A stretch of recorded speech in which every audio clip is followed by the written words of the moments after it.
Hey up everybody, I hope you're all well and happy and been enjoying a lovely day. It's been pretty muggy and a little bit rainy here in Middlesbrough, but it's been generally quite nice. And you can see I've been doing my housework with all my hair scraped off my face. I never ever put my fringe back, so you can tell I'm desperate for a post-COVID haircut. I just wanted to do a brief chat today about my thoughts and what I mean when I talk about real recovery. So someone asked me in the week, they mentioned that I speak a lot about, and I go, real recovery. Speak a lot about real recovery and kind of what it is and what it means. And they were kind of asking the question as to what I actually really mean by real recovery and what I determine, what I think that real recovery actually would be. So when I've been going through my journey that I've been on since my diagnosis in August 2017, I've been on different stages of what I would class as recovery. And I just often sometimes think that in the eating disorder recovery community, we talk about recovery when actually we are not actively in recovery. So just because you've had a diagnosis and someone has said to you, right, you need to follow this meal plan or you need to do X, Y, and Z in order to start getting well, that doesn't mean you're in recovery. In my eyes, recovery is when you really make that absolute commitment to the difficult journey ahead, and that regardless of the pain and regardless of the anxiety, that every single day you make the decisions for recovery and you start fighting anorexia and stop fighting recovery. So my real recovery, like I've spoken about an awful lot, started in January 2019. So it's been 18 months ago now. So before that, I was in that quasi recovery phase stage, I think is the actual real term for it. Actually, I'm totally lying. Before that, I was in complete and utter relapse.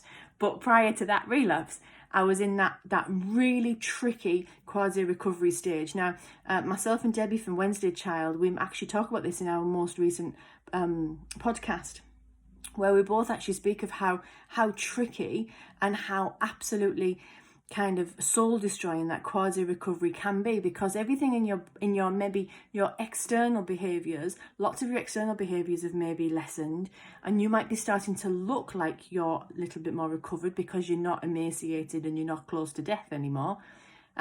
But you know that in your head you're still fighting that anorexia battle every single day of the week. And quasi recovery is exhausting, and it's a horrendous place to be, and it's really dangerous as well, because you can tip either way, and the problem with quasi recovery also is that you could arguably live like that. Now I would say that's not living, that's existing. You could exist in quasi recovery, but at any point you could tip into eating disorder territory again, like full-on eating disorder territory. So real recovery for me is when you make that, whatever that light bulb moment is, whatever that moment of anagnorisis is, where you wake up or something occurs and you think, right, that's it, I've absolutely had enough. But the difference is you don't go back. So you have to start to deal with the fact that weight gain is a massive part of eating disorder recovery, and you have to deal with the fact that you are gaining weight. You have to acknowledge that weight gain is weight that you never should have lost in the first place, that your body was not functioning without that weight, and your mind wasn't functioning when you lost that weight. So that actually this is about restoration and not gain. That's a big thing. You're gaining life, but you're restoring the damage that an anorexia has done for you. Real recovery then is embracing the fact that actually you're going to have to go beyond that. So the image that you might have in your head of what a recovered body might be is not necessarily going to be what your body tells you to do. And trust me, that's hard, but that's what real recovery is. Real recovery is making sure you're niggling and you're battling away all the titchy tiny behaviours, as well as the really big behaviours that are really obvious. So people around you will be able to help you out with the obvious ones, but they also might be able to help you out with some of the little niggly ones that you might not even realise you're doing yourself, or those niggly ones might be the ones that you're keeping secret. So real recovery is about opening up and letting everything out and having a real good look, writing a list and getting other people to help you write that list of the things that actually are the behaviours that are keeping you stuck.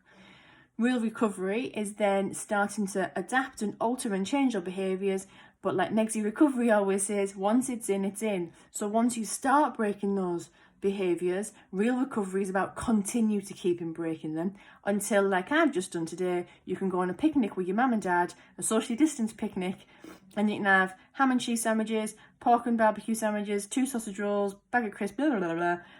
And it's not an issue. It's not something that you have to have compensated all the time. Real recovery is no compensation. Real recovery is about the urge to maybe want to compensate in the early stages, but fighting the bigger fight in order to do it. Now, you don't need a reason to go into real recovery other than you know that for you to live and you to survive, you have to have that reason. That doesn't say that it's not helpful, though, in real recovery to put some things in the diary that might just help you get over a couple of stumbling blocks. So it might be that you have a couple of trips out with the girls or the boys that you fancy going to, but you fancy going to them this time and actually really, really being there.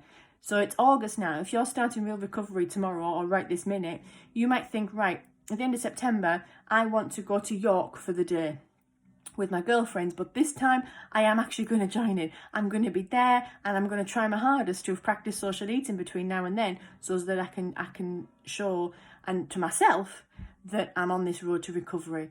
But that's what real recovery is, that commitment. It's that absolute scary as shit, scary as hell, bat crazy period of time that it is, where every single minute of every single day you are making decisions to fight anorexia and to help yourself thrive.